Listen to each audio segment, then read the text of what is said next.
This is a private party for actual guests, not people like you. Chelsea Montgomery stood between the black woman and the pool, voice loud enough for the entire terrace to hear. I am a guest. My husband. Your husband? Chelsea laughed sharply. Right, and I'm the Queen of England. Girls, look at this. 3 other white women gathered, smirking. One whispered something. They all laughed. The black woman stayed composed. I can show you my invitation if... We don't need to see anything. Brett Montgomery stepped up, blocking her other side. Except you are leaving, now. Chelsea moved closer. Did you really think you could just walk into our world? Pathetic. She shoved the woman's shoulder, hard. The woman stumbled backward. Brett pushed from the other side. She fell into the pool with a massive splash. Screams, laughter, phones everywhere. Chelsea stood at the edge, triumphant. White guests don't get shoved into pools, but you just did. Have you ever seen bullies pick the absolute wrong target? 6 hours earlier, sunlight streamed through floor-to-ceiling windows in a Central Park penthouse. The smell of fresh coffee mixed with jasmine from a vase on the marble counter. Dr. Isabelle Laurent sat at her dining table, laptop open, reviewing engineering reports from her Singapore team. Her phone buzzed, a video call from across the Atlantic. Good morning, beautiful. Alexander Whitmore's face filled the screen, his smile warm despite the London rain behind him. Still planning to skip Victoria's party? Isabel sighed, closing her laptop. You know how those events are. 3 hours of people asking what I do, then looking confused when I explain renewable energy infrastructure. They're not all bad. Alexander loosened his tie. Besides, Victoria specifically asked about you. She wants to get to know you better. She's met me twice in 3 years. Isabel stood, walking to the window. Your family tolerates our marriage. They don't celebrate it. Alexander's expression softened. That's why it matters that you go. Show them who you are. Isabel watched yellow cabs crawl through Manhattan traffic below. Her reflection stared back. A black woman who'd built an $8 billion company from a $10,000 loan. A woman whose MIT doctorate hung in her office, not her living room. A woman who still remembered her mother cleaning other people's houses in New Orleans. I'll go, she finally said, but only because you asked. That's my girl. I'll be home tomorrow night. He paused. And Isabel? Don't let them make you feel small. You're not. After the call ended, Isabel opened her closet. Designer dresses hung in neat rows, gifts from Alexander that she rarely wore. She chose simple elegance, a cream sundress, minimal jewelry, comfortable sandals, nothing flashy, nothing that screamed wealth. In the kitchen, Maria was preparing lunch. The housekeeper had worked for them for 2 years, and Isabel had long since stopped her from using formal titles. Maria, sit. Eat with me. Isabel pulled out a chair. Mrs. Whitmore, I couldn't... Isabel. And yes, you can. She smiled. How's Sophia doing? Has NYU sent her acceptance yet? Maria's face lit up. She got in. Full scholarship to the nursing program. That's wonderful. Isabel grabbed her phone. I know the dean. Let me write her a recommendation for the honors track. You've already done so much. I'm doing what someone did for me once. Isabel squeezed her hand. We lift each other up, remember? An hour later, Isabel drove herself to the Hamptons. No driver, no security, just her in a modest rental car, windows down, music low. The highway stretched ahead, and she let her mind wander. She thought about code switching, about the exhausting performance of being twice as good to be seen as half as worthy, about boardrooms where she was the only black face, the only woman, expected to represent everyone who looked like her while also being told not to make it about race. She thought about her mother's voice. Baby, hold your head high. They can take everything but your dignity. The Hamptons estate appeared like something from a magazine. Manicured hedges, fountain sculptures, valets in crisp uniforms directing Ferraris and Bentleys into organized rows. Isabel pulled up in her Toyota rental. The valet stared. Are you lost? No, I'm here for the party. She handed him the keys. He held them like they might contaminate him. This is a private event. I'm aware. Isabel walked past him toward the entrance. At the security checkpoint, a guard examined her invitation longer than he'd examined the 3 white guests ahead of her. He scanned it twice, checked his tablet, looked at her face, looked at the invitation again. This seems legitimate, he finally said, uncertainty thick in his voice. It is legitimate. Isabel kept her tone neutral. Inside, the party was exactly what she'd expected. 200 people designed everything, sipping champagne that cost more than most people's monthly rent. String quartet playing Vivaldi. Servers weaving through clusters of conversation, invisible until someone needed a refill. A woman in head-to-toe Chanel approached. Oh, are you with the event planning team? The hors d'oeuvres are divine. I'm a guest, Isabel smiled politely. Oh. The woman's smile tightened. How lovely. What do you do? Environmental technology and renewable infrastructure. How charitable. The woman drifted away. Isabel found a quiet corner near the pool, pulling out her phone to text Alexander. The garden was beautiful, at least. Roses bloomed in geometric beds. The pool sparkled like cut glass under the afternoon sun. She didn't notice Chelsea Montgomery watching her from across the terrace. Didn't see the judgment forming. Didn't know her peaceful afternoon was about to shatter. Chelsea Montgomery's champagne had gone warm. She'd been at this party for 2 hours, and not one investor had taken her seriously. Her Hermes bag was a knockoff. Her dress, last season's clearance. Her smile, increasingly desperate. She watched her husband Brett work the crowd, his booming laugh too loud, his handshakes too aggressive. They were drowning in debt, their lifestyle held together by maxed credit cards and lies. This party was supposed to save them. Instead, everyone kept brushing them off. Then she saw her, the black woman standing alone near the pool, checking her phone. Cream dress, simple jewelry, rental car keys visible in her hand. Chelsea's frustration found a target. Who invited the help to mingle? Chelsea said loudly to her friend Meredith. Meredith followed her gaze. Maybe she's lost? She's not lost. She's taking photos. Chelsea pointed at the woman's phone. Probably selling them to tabloids. Brett overheard, turning with interest. What's going on? That woman. She doesn't belong here. Chelsea's voice carried across the terrace. Several guests turned to look. The black woman glanced up from her phone, noticing the attention. She offered a polite smile, then returned to her screen. Chelsea interpreted the smile as defiance. She marched over, heels clicking like gunshots. Excuse me. Chelsea stopped directly in front of her. Photography isn't allowed at private events. What are you doing? Isabel lowered her phone calmly. I'm video calling my husband. He's in London. Your husband? Chelsea's laugh was sharp. Sure. And where does your husband work? The landscaping company? Isabel's expression didn't change. He's in real estate. Real estate? Chelsea turned to her growing audience. Everyone here is in real estate, sweetheart. That's not special. Isabel slipped her phone into her bag. I didn't say it was special. You asked, I answered. Brett joined them, scotch sloshing in his glass. His face was flushed, his eyes unfocused. What's the problem, babe?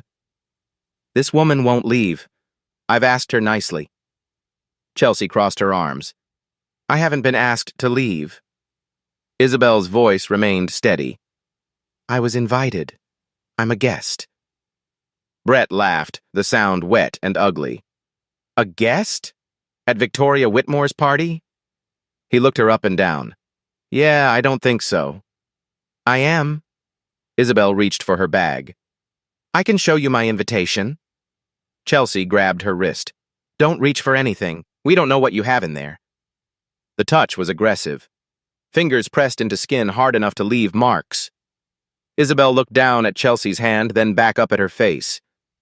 "Let go of me, please." "Or what?" Chelsea squeezed harder. "You'll call your imaginary husband?" A small crowd had formed.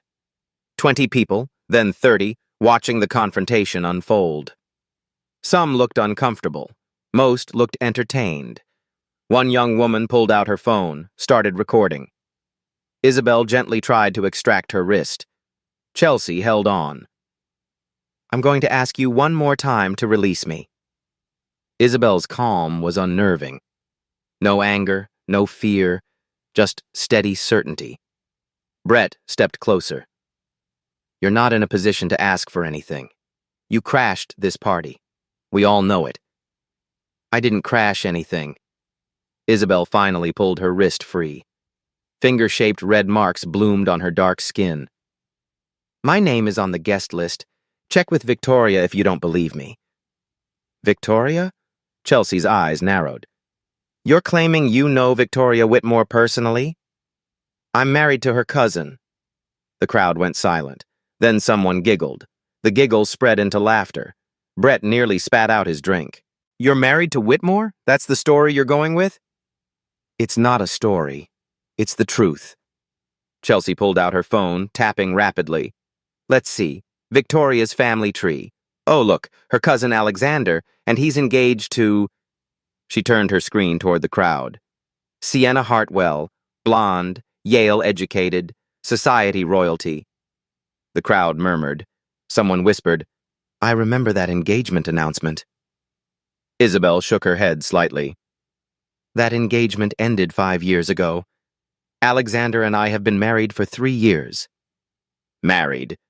Brett emphasized each syllable like it was ridiculous. "To Alexander Whitmore, one of the richest men on the East Coast." "Yes."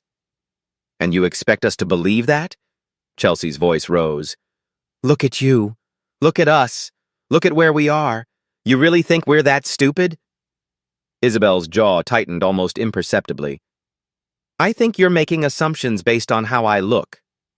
"Oh, here we go." Brett rolled his eyes. "Playing the race card already." "I'm not playing anything. I'm stating a fact." Isabel glanced around at the crowd.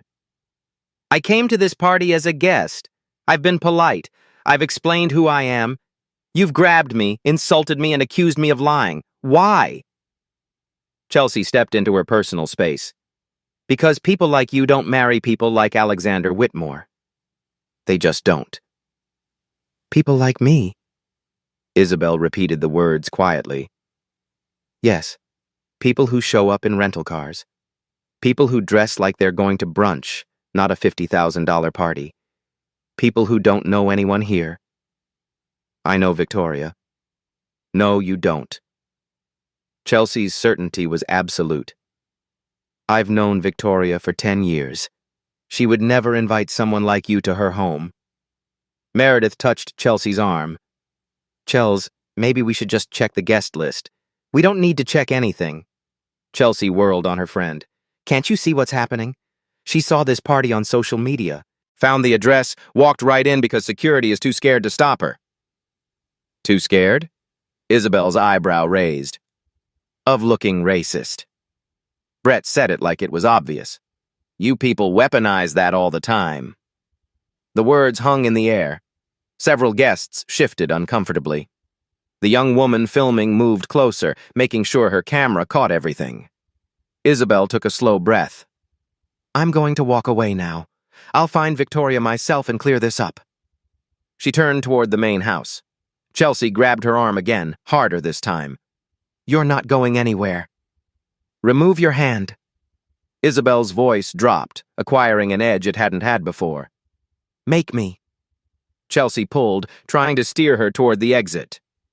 Isabel planted her feet, resisting. "You're assaulting me, in front of witnesses. Think about what you're doing." "Assaulting you? I'm escorting you out." Chelsea's nails dug into Isabel's bicep. "There's a difference." Brett moved to Isabel's other side, boxing her in. "Come on, don't make this harder than it needs to be." "I'm not going anywhere with you." Isabel tried to step back. The pool was directly behind her. 3 feet away, the water sparkled innocently in the late afternoon sun. Chelsea felt Isabel resist and shoved. Not hard enough to move her far, just hard enough to make a point. Isabel stumbled, catching herself.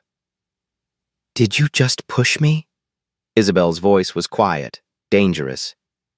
"You bumped into me." Chelsea lied smoothly. "Clumsy." The crowd was larger now. 50 people, 60. Someone called out, "Just let her talk to Victoria." Brett turned on them. "Mind your business. This is handled." "It's not handled." A middle-aged Asian woman pushed through the crowd. "You're harassing a guest." "Stay out of this, Sophie." Chelsea didn't look at her. "You don't know what you're talking about." Sophie Carter pulled out her phone. "I know what assault looks like, and I'm recording now, too." "Good." Brett's face reddened. "Record this woman trespassing, lying about knowing the Whitmores, refusing to leave private property." Isabel looked at Sophie, gave her a small nod of thanks. Then she addressed Chelsea and Brett directly. "Last chance. Let me go. Check with Victoria. Apologize for the misunderstanding. We can all move on." Chelsea laughed in her face. "Apologize? To you?" "Yes. Never." Chelsea's hand shot out, shoving Isabel's shoulder hard. Isabel stumbled backward. The pool edge caught her heel. Brett pushed from the other side, both hands on her arms, violent and deliberate. Isabel's body tilted. Her arms windmilled. Her eyes went wide. She fell backward into the pool. The splash was massive. Water exploded upward in a crystalline arc, catching sunlight like shattered diamonds. Isabel's cream dress ballooned around her as she sank beneath the surface. Her hair floated loose. Her sandals drifted off her feet. The entire terrace went silent for 3 seconds. Then chaos erupted. Half the crowd gasped. The other half laughed. Phones appeared everywhere, dozens of them, all angles, all recording. Someone shouted, "Oh my God!" Another person applauded. Chelsea stood at the pool's edge, hand over her mouth, but her eyes were triumphant. Brett raised his scotch glass like he'd scored a touchdown. "Problem solved." Isabel surfaced, gasping. Chlorine burned her eyes. Her mascara ran in black rivers down her face. Water streamed from her hair, her ruined dress clinging to her body. She blinked hard, treading water, looking up at the crowd staring down at her. "Maybe next time you'll use the service entrance like you're supposed to." Chelsea's voice carried across the silent terrace. Meredith giggled nervously. "Chelsea, that was necessary." Chelsea cut her off. She wouldn't leave. Isabel swam to the pool's edge. Her movements were controlled, deliberate. She reached up, gripping the tile, and pulled herself out. Water poured off her in sheets. Her dress was transparent now, completely destroyed. She stood there, dripping, and the crowd actually stepped back. Her dignity was terrifying. A young server rushed over with towels. He couldn't have been more than 19, his hands shaking as he offered them. "Ma'am, I'm so sorry. That was completely wrong." Isabel took the towels, meeting his eyes. "Thank you, Marcus. You're very kind." "You know his name?" Chelsea's lip curled. "Of course you do. You're friends with the staff." Marcus flinched. Isabel gently touched his shoulder. "It's not your fault.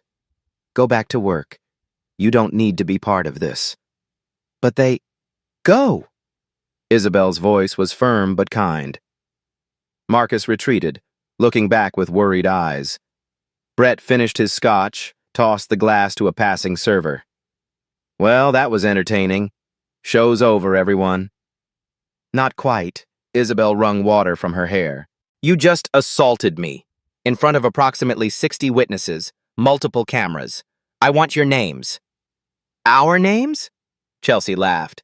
"Honey, everyone here knows our names. The question is, who the hell are you?" "I already told you." Right. Mrs. Alexander Whitmore." Chelsea turned to the crowd. "Can you believe this? She's still pretending." Sophie Carter pushed forward again. Chelsea, stop. Just stop. You pushed her into a pool. That's assault. The joke's over. There's no joke, Sophie. Chelsea's eyes flashed. This woman trespassed. She lied about her identity. We removed her. End of story. You didn't remove her, you assaulted her. Sophie held up her phone. I have the whole thing on video. Both of you are pushing her. Brett stepped toward Sophie. Put that away, now. No. Sophie didn't back down. This is wrong and you know it. Two other guests moved beside Sophie. A young man in a bow tie. An older woman in pearls. Silent support. But 30 others stood with Chelsea and Brett, some actively agreeing, most just watching, unwilling to intervene. Isabel surveyed the crowd, cataloging faces, memorizing who laughed, who filmed, who helped, who didn't. Victoria Whitmore finally appeared, drawn by the commotion. She wore vintage Dior and confusion. What on earth is going on out here? Someone said there was an incident. Victoria! Chelsea rushed toward her. Thank God! This woman crashed your party. She claimed to be Alexander's wife. Can you imagine? We handled it. Victoria looked at Isabel, dripping wet, standing by the pool. Her brow furrowed. I'm sorry, who are you? Isabel met her gaze steadily. We met at your engagement party 3 years ago, and again at the charity gala last Christmas. Victoria squinted, searching her memory. I don't recall. You were busy both times. We barely spoke. Isabel understood. She'd been one face among hundreds, easy to forget. See? Chelsea grabbed Victoria's arm. She's lying. You don't know her. I didn't say I don't know her. I said I don't recall. Victoria looked more closely at Isabel's face. Something flickered in her eyes. Uncertainty. Brett jumped in. She said she's married to Alexander, your cousin Alexander, obviously a con artist. Victoria's expression cleared. Alexander is engaged to Sienna Hartwell. They've been together for years. They broke up 5 years ago. Isabel's voice was patient, explaining facts. He married me 3 years ago, small ceremony in New Orleans. You sent flowers but couldn't attend. Victoria's face went blank. I sent flowers? White orchids, with a note saying you were sorry to miss it, but you were in Paris. Isabel tilted her head slightly. You really don't remember? The crowd murmured. Victoria's certainty wavered. This is ridiculous. Chelsea threw up her hands. She could have learned that from social media, from wedding announcements. She's a stalker. Do you have identification? Victoria asked Isabel. Anything to prove who you are? My phone and wallet are in my bag. Isabel gestured to where she'd been standing before, which your guests wouldn't let me retrieve. A server picked up a designer handbag from a nearby table.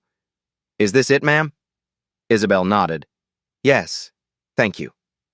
Chelsea moved fast. Don't let her... Too late. Isabel opened the bag. Chelsea lunged, grabbing for it. She could have a weapon. A weapon? Isabel held the bag away. It's a purse. We don't know what you have, Chelsea's voice went shrill. Victoria stepped between them. Everyone calm down. Miss, just show us some ID and we can clear this up. Isabel reached into the bag, pulled out her phone. It was damaged, water droplets visible under the screen protector, but still functioning. She also pulled out a wallet, sleek leather, monogrammed. She flipped it open. My driver's license, credit cards, all under Lauren Whitmore. Victoria took the wallet, examined it. Her face went progressively paler. This is real. Of course it's not real. Brett grabbed it. Fake IDs are easy to get. Victoria pulled away from him. Brett, this is an Amex Centurion card. You can't fake these. So she stole it. Chelsea was desperate now. The phone in Isabel's hand buzzed, then again, then continuously. She glanced at the screen. 47 missed calls from Alexander. Victoria's hands started shaking. Oh, God. Call him. Isabel held out the phone. He'll verify who I am. Chelsea slapped the phone away. Don't touch anything else from her bag. This is a scam. The phone clattered across the tile, cracked, went dark. You just destroyed my phone. Isabel's voice was ice. It was already broken. Chelsea pointed at the pool. From your swim. It was working. You saw it working. Isabel looked at Sophie. You recorded that, correct? Sophie nodded, still filming. Every second. Sirens wailed in the distance, growing closer. Brett's face changed. Who called the cops? Marcus, the young server, stepped forward quietly. I did. Right after you pushed her. You little... Brett started toward him. Don't. Isabel's single word stopped him. Touch that boy, and I'll add witness intimidation to the charges. Charges? Chelsea's voice went up an octave. What charges? You trespassed. 2 Southampton police cars pulled up the circular drive. Officers climbed out. One older white man, graying and thick around the middle. One younger Korean-American woman, fit and alert.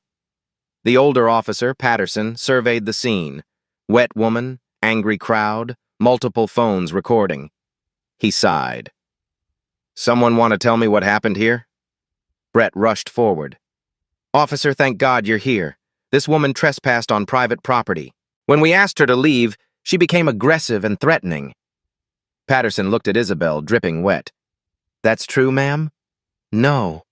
Isabel's voice was calm. I'm a guest. They assumed I was staff. When I explained who I was, they didn't believe me. Then they pushed me into the pool. She's lying. Chelsea grabbed Patterson's arm. Officer, she claimed to be married to one of the wealthiest men in New York. Obviously, mentally unstable. The younger officer, Kim, approached Isabel. Ma'am, are you injured? Isabel held out her arm. The finger marks from Chelsea's grip were vivid against her skin. Dark bruises are already forming. She grabbed me twice, hard enough to leave marks. Kim pulled out a small camera, photographed the bruises. When did this happen? Within the last 10 minutes. She grabbed me first, Chelsea protested. Self-defense. Sophie stepped forward. That's a lie. I recorded the entire interaction. Chelsea grabbed her. Twice. Then she and her husband both pushed her into the pool. Patterson held up a hand. Okay, everyone calm down. We'll sort this out. He turned to Isabel. Ma'am, can I see some identification? My wallet is right there. Victoria has it. Victoria, pale and shaking, handed over the wallet. Patterson examined it. His eyebrows rose. Dr. Isabel Laurent Whitmore. That's fake, Brett insisted. Check her. She doesn't look like a doctor's wife. Patterson's expression flickered, something uncomfortable. He looked at Isabel again, slower this time, taking in her wet dress, her natural hair now wild from the pool, her dark skin. What kind of doctor? He asked. PhD, environmental engineering, MIT. Isabel recited it without emotion. Kim picked up Isabel's damaged phone from the ground. Is this yours? Yes. It was working until she knocked it out of my hand. Kim pressed the power button. The screen flickered, came back on. Apple logo appeared. Then the lock screen. Alexander's face filled it, mid-laugh, arms around Isabel. The photo was clearly professional, clearly expensive, clearly them. Kim turned the phone toward Patterson. Sir? Patterson stared at the photo. His certainty crumbled. Brett saw his advantage slipping. Photos can be faked. Photoshop. Anyone can do it. The phone buzzed in Kim's hand. Incoming call. The name on screen. Alexander. Kim looked at Isabel. Should I answer? Isabel nodded. Please, put it on speaker. Kim answered. Hello? Alexander's voice came through, tight with worry. Isabel? Finally, I've been calling for 20 minutes. Security called me. Are you all right? The entire terrace went silent. Patterson cleared his throat. Sir, this is Officer Patterson, Southampton PD. Who am I speaking with? A pause. Then, Alexander Whitmore. I'm calling about my wife. Is she there? Is she safe? Victoria made a small sound, almost a whimper. Chelsea's face was drained of color. Brett took a step backward. Isabel stood there, dripping and calm, watching their worlds begin to collapse. Patterson's hand trembled slightly as he held the phone. Mr. Whitmore, sir, there's been an incident at your cousin Victoria's residence. Your wife is here and she's wet. Wet? Alexander's voice sharpened. What does that mean? Wet. Officer Kim gently took the phone from Patterson. Sir, this is Officer Kim. Your wife appears to have been pushed into a pool by 2 other guests. She has visible bruising on her arm. She's unharmed otherwise, but we're documenting everything. Pushed? The word came out like a gunshot. By who? Chelsea grabbed the phone. It was an accident. A misunderstanding. Please let me explain. Don't touch that phone. Kim stepped back, keeping it away from her. Alexander's voice came through the speaker, cold and precise. Put my wife on. Now. Kim handed the phone to Isabel. She took it, water still dripping from her fingertips onto the screen. I'm here. Her voice was steady, but something in it softened. I'm okay. Tell me what happened. Everything. Alexander's tone was controlled fury. Your cousin's guests mistook me for staff. When I explained who I was, they didn't believe me. They physically grabbed me, accused me of trespassing and lying. Then they pushed me into the pool. Together. Deliberately. Silence on the other end. Then, names. Chelsea and Brett Montgomery. Another pause. The Montgomerys, old money family, filed for bankruptcy protection 3 months ago. Alexander's voice took on a razor edge. Victoria, are you there? Victoria stepped forward, voice shaking. I'm here, Alexander. You let them assault my wife at your party? I didn't know. I didn't recognize her. The last time I saw Isabel was 3 months ago, at the Met Gala. You commented on her dress. Alexander's memory was precise, unforgiving. You said the emerald green was stunning. Victoria's face crumpled.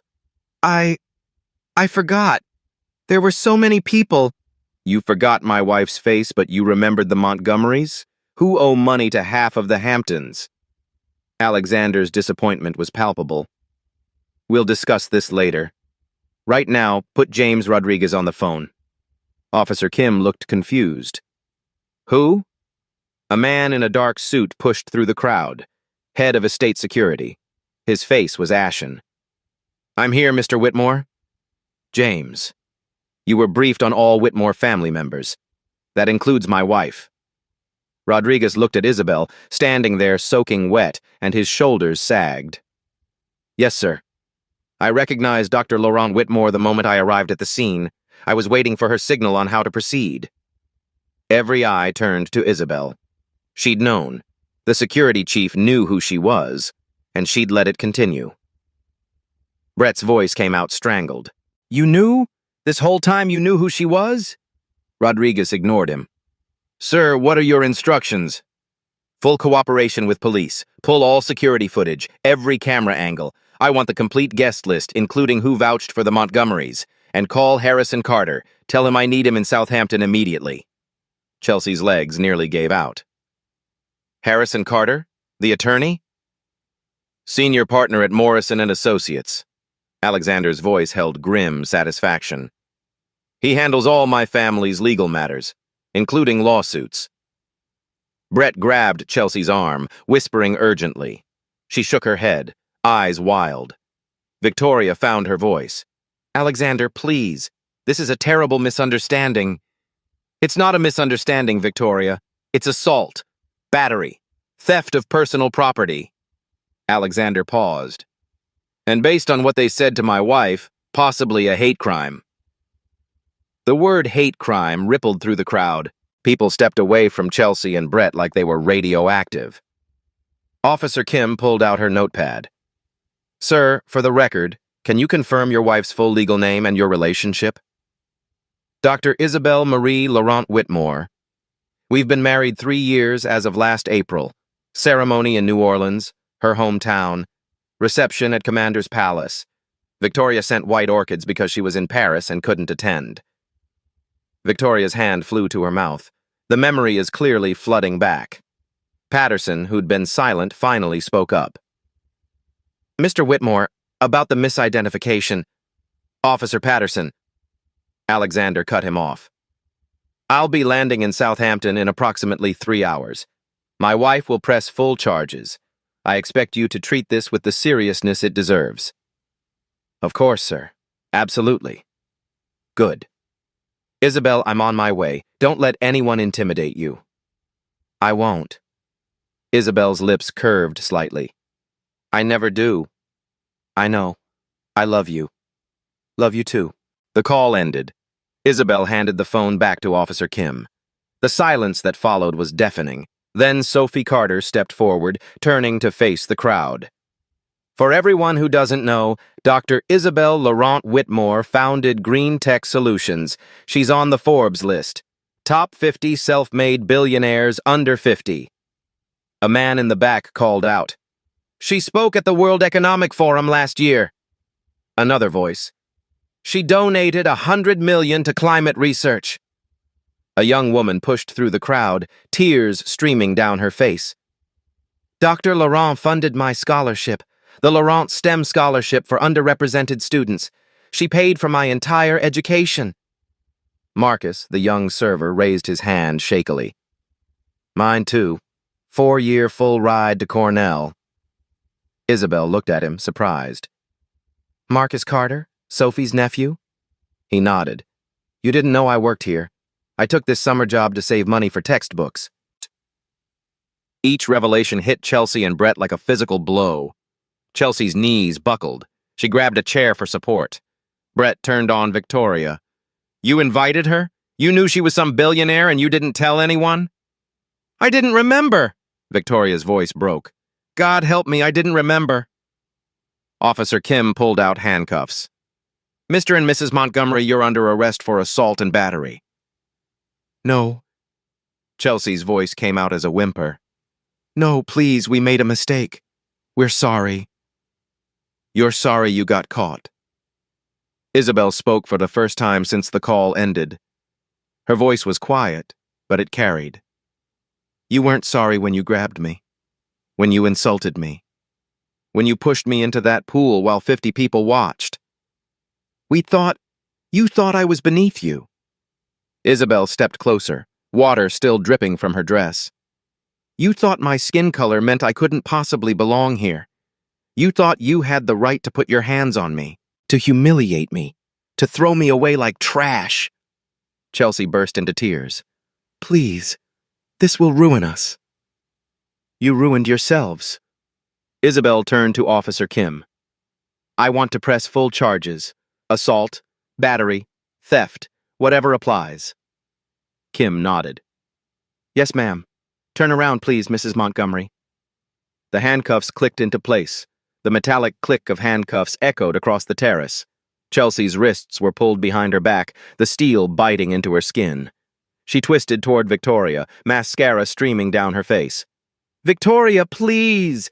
Tell them it was an accident. You know us! Victoria stood frozen, champagne glass trembling in her hand. I can't help you, Chelsea. We've been friends for 10 years.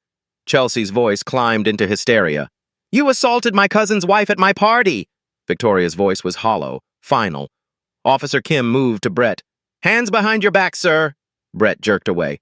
This is insane. My family will sue. Do you know who my lawyer is? Do you know who mine is? Isabel wiped water from her face. Harrison Carter, Morrison and Associates. Brett's face went gray. Morrison and Associates was the most powerful law firm in New York. They'd represented presidents and won every major case they'd touched. That firm charges $15,000 an hour. Brett's voice faded. I know. Isabel's tone was ice. Officer Kim grabbed Brett's wrist, pulled it behind him. The second cuff clicked. You have the right to remain silent. I know my rights. This is police brutality. Patterson stepped forward. Sir, resist, and we add that to your charges. Charges? Chelsea's voice cracked. It was just a pool. People get pushed into pools at parties. Not by strangers who've grabbed them twice and called them liars. Kim pulled out her phone. I have 4 videos from witnesses, all showing deliberate two-handed pushes from both of you. Sophie Carter raised her hand. I'll testify. I saw everything. The man in the bow tie nodded. Me too. That was a clear assault. The woman in pearls held up her phone. I have a video. I'm sending it to the station now. Chelsea looked desperately at the crowd. Someone help us, please. We made a mistake. But the crowd had transformed. People who'd laughed 10 minutes ago now backed away. Friends scattered. Meredith, Chelsea's closest friend, stared at her phone, deleting photos, every group shot, every tagged post, every connection disappearing. Brett saw it. Meredith, you're abandoning us? We're acquaintances, that's all.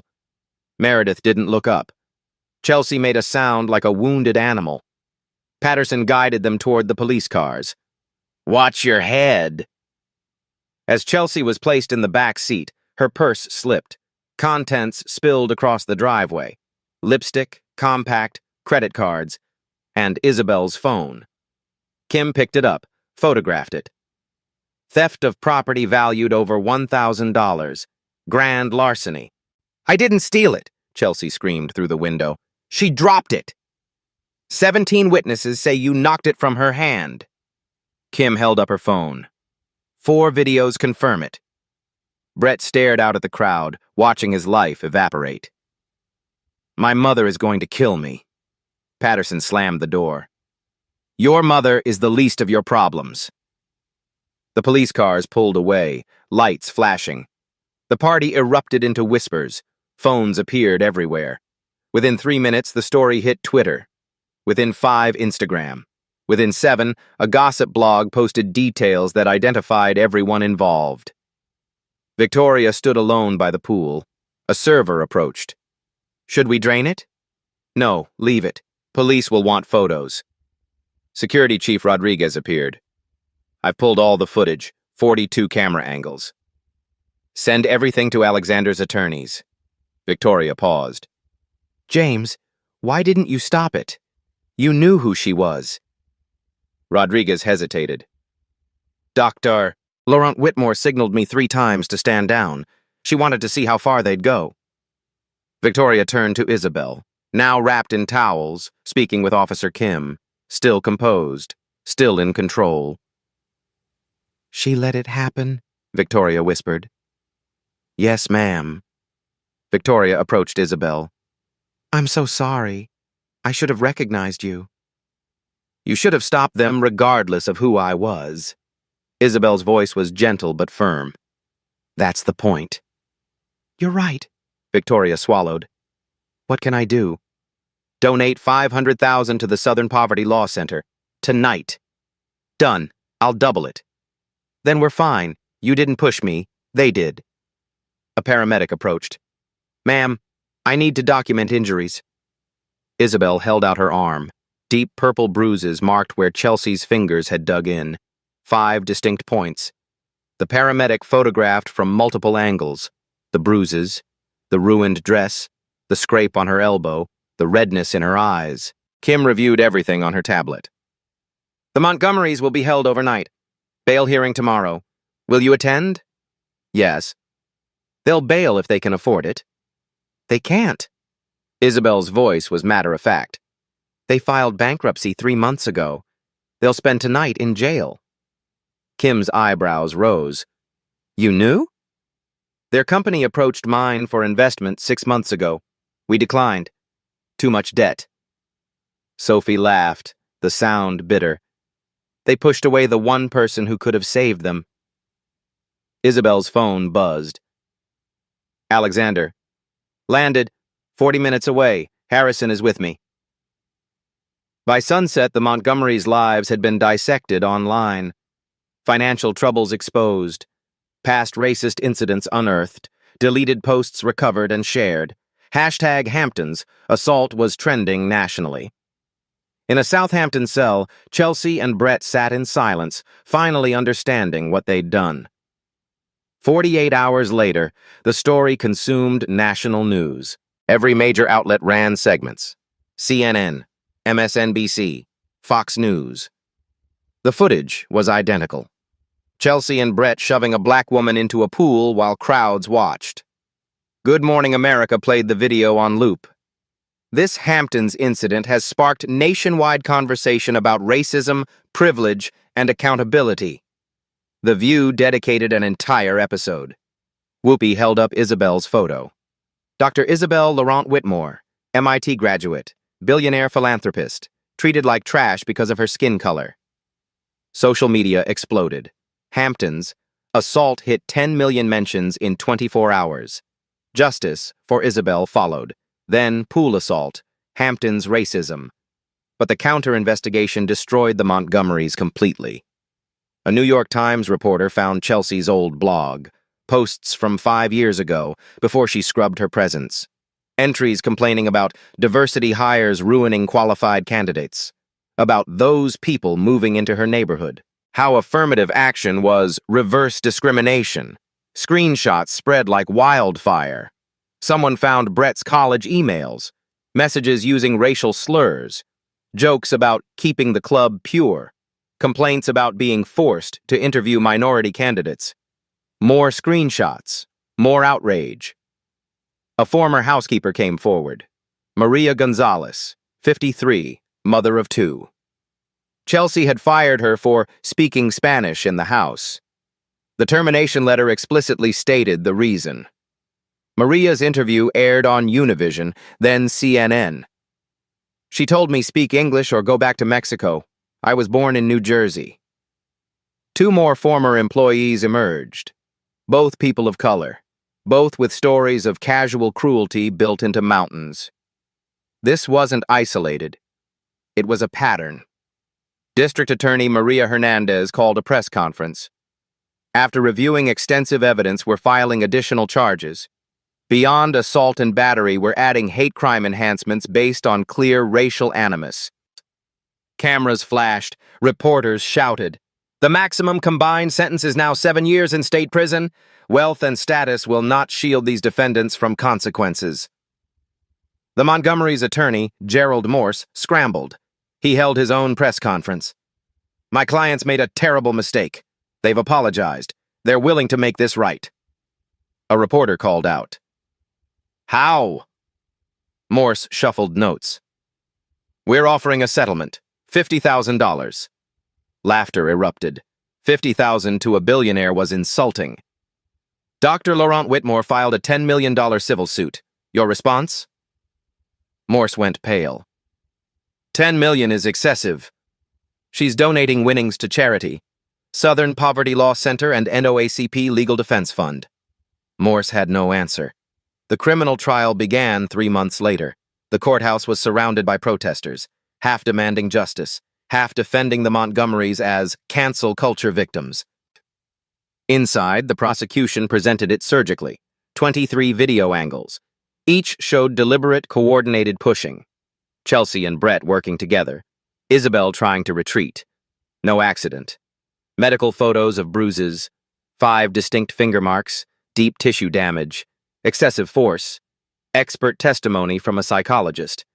Public humiliation, particularly racially motivated, causes lasting trauma. PTSD. Anxiety. Hypervigilance. Character witnesses for Isabel. Scholarship recipients describing her generosity. Business partners praised her integrity. Professors remembering her brilliance. Marcus Carter testified about his Laurent scholarship. She paid 4 years at Cornell. Didn't know me personally, just wanted to help kids like me. The courtroom went silent. Then Isabel took the stand. Navy suit, simple pearls, natural hair pulled back. She looked directly at the jury.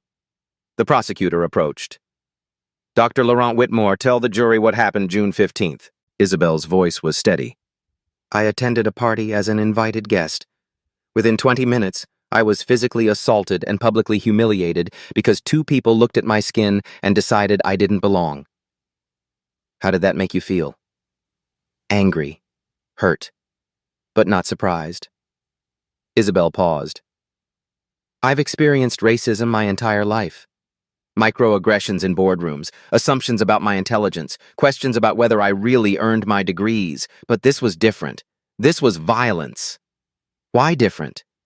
Because they didn't just insult me. They put hands on me, threw me into water like garbage, and they smiled while doing it. Isabel's eyes found Chelsea. They enjoyed it. Chelsea looked away, crying. What impact has this had? I now travel with security. Something I resisted for years. I can't live normally anymore. That sense of safety is gone. Defense Attorney Morse tried damage control. Dr. Laurent Whitmore, isn't it possible my clients genuinely thought you were trespassing? No. Why not? Because I told them I was a guest, offered identification, explained who I was.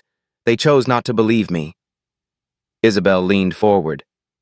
Ask yourself why. Why would two people see a well-dressed woman and immediately assume she's an intruder? What about my appearance made them certain I didn't belong? Morse had no response. I'll tell you. Isabel's voice filled the courtroom. My skin. That's the only thing making me different from other guests. That's why we're here. The defense put Chelsea on the stand. Disaster. Chelsea cried through testimony. I made a terrible mistake. I've lost everything. Friends, reputation, home. The prosecutor approached. You lost material things. What did Dr. Laurent Whitmore lose? I don't know. Her sense of safety, peace of mind, dignity, things money can't replace. The prosecutor displayed Chelsea's blog posts. Are these your words? Diversity hires ruin qualified candidates? Chelsea's face crumpled. That was out of context. What context makes that acceptable? Silence. Brett didn't testify. His attorney knew better. After 4 hours, the jury returned. On assault in the second degree? Guilty. On battery? Guilty. On hate crime enhancement? Guilty. Chelsea collapsed, sobbing. Brett stared ahead, disbelieving. Sentencing came 1 week later. Judge Maria Rodriguez reviewed everything. This court has rarely seen such clear evidence of racial animus coupled with violence. You didn't just assault Dr. Laurent Whitmore. You assaulted her humanity. The judge looked over her glasses. Brett Montgomery, 3 years in state prison, 5 years probation, 500 hours community service at a civil rights organization, $50,000 fine. Brett's mother gasped. Chelsea Montgomery, 2.5 years prison, 5 years probation, mandatory bias training, 500 hours community service, $50,000 fine. Chelsea wailed. Please, Your Honor, I have children. You should have thought of them before assaulting someone. The judge's voice was iron. Permanent restraining orders. No contact with Dr. Laurent Whitmore for life. The gavel fell. The civil suit settled that day. $8.5 million. The Montgomerys liquidated everything. House, cars, jewelry, art, all gone. Isabel donated every penny to civil rights organizations. Outside the courthouse, reporters swarmed. Dr. Laurent Whitmore, how do you feel? Justice was served. That's all I wanted. The Montgomerys say their lives are ruined. Isabel paused. They ruined their own lives. I just made sure they faced consequences. 6 months later, sunlight streamed through tall windows at a Harlem community center. The room buzzed with energy. 100 young black and brown entrepreneurs filled folding chairs, laptops open, dreams alive. Isabel stood at the podium, no longer in a soaked dress but in a crisp blazer. Her natural hair framed her face. Her smile was genuine. Welcome to the first Laurent Business Initiative grant ceremony. Her voice carried warmth. Today, we're awarding $50 million to minority-owned startups. 100 grants, 500,000 each. Applause erupted. Some recipients cried, others hugged. Dreams were becoming real. Marcus Carter sat in the front row, no longer a server in a white jacket, but a college senior with a business plan. He'd received a grant for his sustainable restaurant concept. Isabel caught his eye, nodded. He nodded back. That night at the pool, Isabel continued, I had a choice. I could have revealed my identity immediately and avoided humiliation. But I wanted to see how far prejudice would go when it felt safe. The room went quiet. The answer? All the way to assault. She paused. The Montgomerys are in prison today not because I'm wealthy, but because I had resources to fight back. How many black women experience the same treatment but can't afford lawyers? Can't risk their jobs by making waves? Can't survive media scrutiny? Heads nodded throughout the room. Justice shouldn't depend on a victim's bank account. The law should protect everyone equally. Isabel's voice strengthened. That's why I'm announcing a new legal defense fund, $20 million for hate crime victims who can't afford representation. Standing ovation. The applause lasted 2 full minutes. After the ceremony, Isabel stood by the window, watching the Harlem streets below. Alexander joined her, slipping an arm around her waist. How are you feeling? He asked quietly. Tired, but good. She leaned into him. We're making a difference. You always have. He kissed her temple. The memoir comes out next month. Are you ready? Belonging, One Woman's Journey Through American Prejudice. Isabel smiled slightly. Ready as I'll be. Her phone buzzed. A news alert. She glanced at it, then showed Alexander. Chelsea Montgomery released on parole. 15 months served. Alexander's jaw tightened. All ready? Good behavior. Isabel's voice was neutral. Brett gets out in 3 months. How do you feel about that? Isabel considered. They served their time. They lost everything. Their marriage ended. Their children won't speak to them. They're barred from the Hamptons, most of Long Island, every social club they belonged to. They're working service jobs now. Alexander had kept tabs. Chelsea waits tables. Brett works warehouse night shifts. Ironic. Isabel looked out at the city. They thought I was beneath them because they assumed I worked service jobs. Now they actually do. Is that justice? Its consequences. Isabel turned to face him. Justice was the trial. This was the conviction, the precedent it set. Everything else is just them living with what they created. Downstairs, the grant recipients were networking, exchanging ideas, building community, creating the future. Sophie Carter approached Isabel. Thank you for inviting me. Marcus is beside himself with excitement. He earned it. His business plan was excellent. Isabel smiled. How are you? Good. Still testifying occasionally. Sophie had become an advocate, speaking at conferences about bystander intervention. I've been asked to keynote at a diversity summit next month. You'll be amazing. Officer Kim appeared at the door in plain clothes. She'd been promoted to head the Southampton PD's bias training program. Dr. Laurent Whitmore, do you have a moment?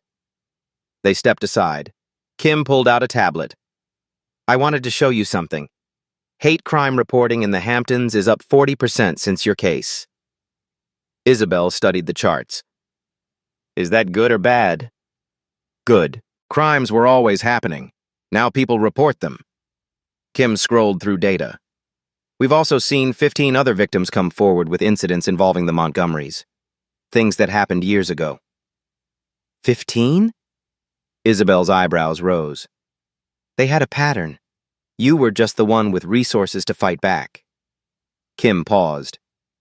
Your case changed everything. 200 corporations updated anti-discrimination policies. Police departments nationwide reviewed hate crime protocols. The Isabel effect is real. The phrase had become shorthand. The Isabel effect, when witnessing leads to action. when silence becomes testimony, when bystanders become allies, Victoria Whitmore had kept her promise. 1 million to the Southern Poverty Law Center, regular donations to civil rights organizations. She'd transformed her annual party into a fundraiser for racial justice initiatives. The family had accepted Isabel. Finally. Not because of what happened, but because they couldn't ignore her anymore. Isabel returned to the podium for closing remarks.